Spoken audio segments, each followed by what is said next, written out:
Moin Leute, herzlich willkommen auf meinem Kanal Stefan Goldenstein Wildlife. Heute bekommt ihr mal ein etwas anderes Video zu sehen. Ich habe nämlich in den letzten 2 Monaten immer mal wieder Sachen aufgenommen, die ich aber nicht in einem Video verarbeiten konnte. Und da habe ich mir gedacht, die haue ich mal alle zusammen in ein einziges Video. Thema soll so ein bisschen sein, der Winter hört auf, der Frühling fängt an. Und damit würde ich sagen, viel Spaß beim Video. Am 26. Februar waren Simon und ich mal wieder unterwegs. Dass wir allerdings auf einen Zwergschwan treffen werden, hätten wir nicht gedacht. Links könnt ihr den Zwergschwan sehen und rechts zwei Singschwäne. Im Gegensatz zum Singschwan hat der Zwergschwan einen viel größeren Schwarzanteil im Schnabel. Diese Art brütet genau wie der Singschwan in den arktischen Tundren, aber ist hier komischerweise weit seltener anzutreffen wie sein großer Kollege. Etwas später am gleichen Nachmittag konnten wir noch einige Kiebitze beobachten. Die Kiebitztrupps werden langsam größer, da sie sich auf die Rückreise in ihre Brutgebiete vorbereiten.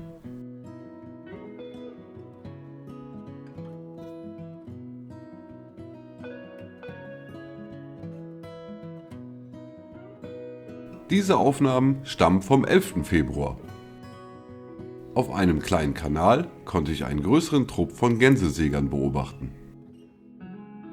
Mit insgesamt 14 Tieren war es der größte Trupp, den ich je gefunden habe. Diese Entenvögel konnte ich beim Putzen und beim Baden beobachten. Die Individuen mit den schwarzen Köpfen sind übrigens Männchen und die mit den braunen Köpfen, wie hier, sind Weibchen.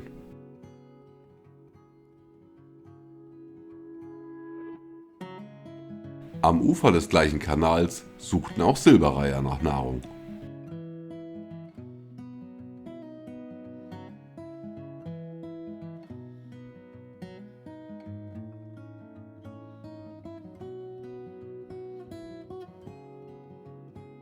Nach den Gänsesägern ging es mit ein paar anderen Bördern an die Küste. Hier hatten wir es auf Gänse und auf Limikolen abgesehen. Diese beiden Gesellen sind Sanderlinge. Beide konnten wir bei der Nahrungssuche beobachten. Im Spülsaum sucht er nach weicher Nahrung, genauso wie sein Kumpel, der Steinwälzer.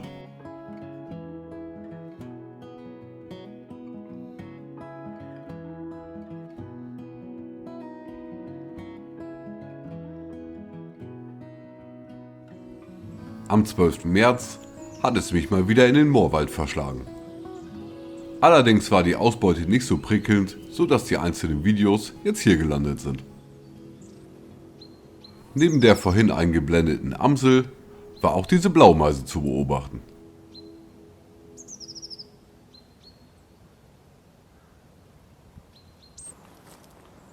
Ein emsiger Kleiber sucht die Baumrinde nach Insekten ab.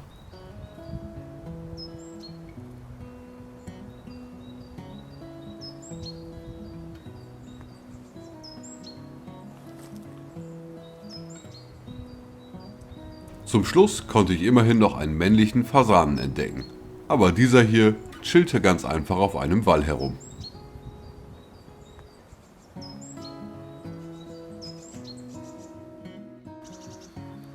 Bereits am 25. Februar blühten die Schneeglöckchen.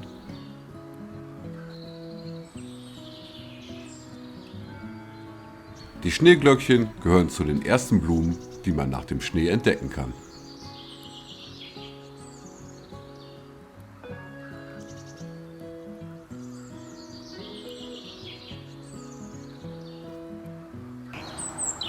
Auch das Rotkehlchen verzückt uns ab dieser Zeit mit wunderschöner Musik.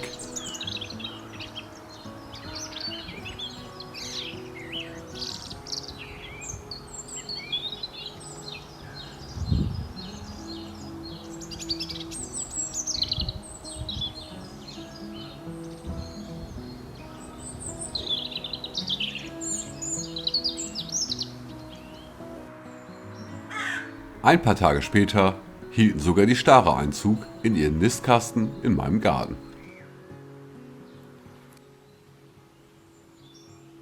Ich kann mich wahrscheinlich also wieder auf Nachwuchs freuen.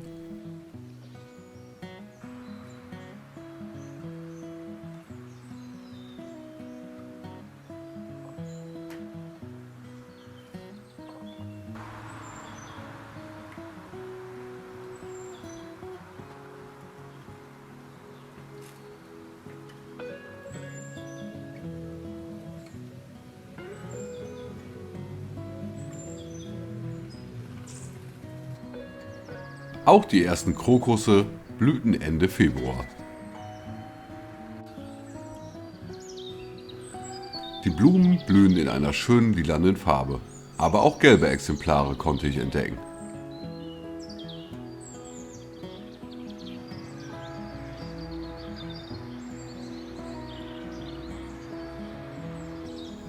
Bereits im Februar konnte ich auch 2 Eichhörnchen beobachten. Sie waren dabei, ihren Kobel mit Nistmaterial auszupolstern. Mit etwas Glück können wir also auch hier bald Nachwuchs erwarten. Richtig cool!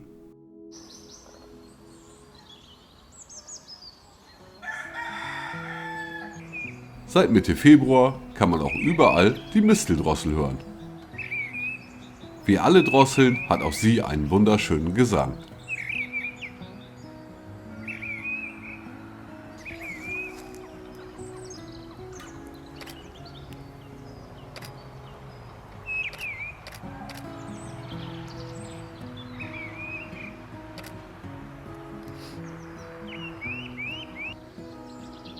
So langsam machen sich auch die Wacholderdrosseln auf den Weg zurück zu ihren Brutgebieten. Große Trupps mit mehreren hundert Tieren konnte ich in den letzten Tagen beobachten. Anfang März konnte ich diesen Trupp von Kranichen beobachten. Sie befinden sich mittlerweile schon auf dem Durchzug.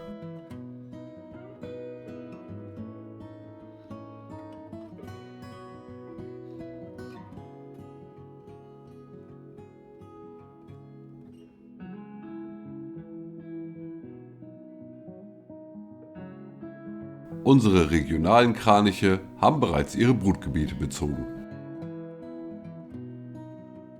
Also stehen die Chancen auch nicht schlecht, dass wir auch in diesem Jahr ostfriesische Kranichküken sehen können.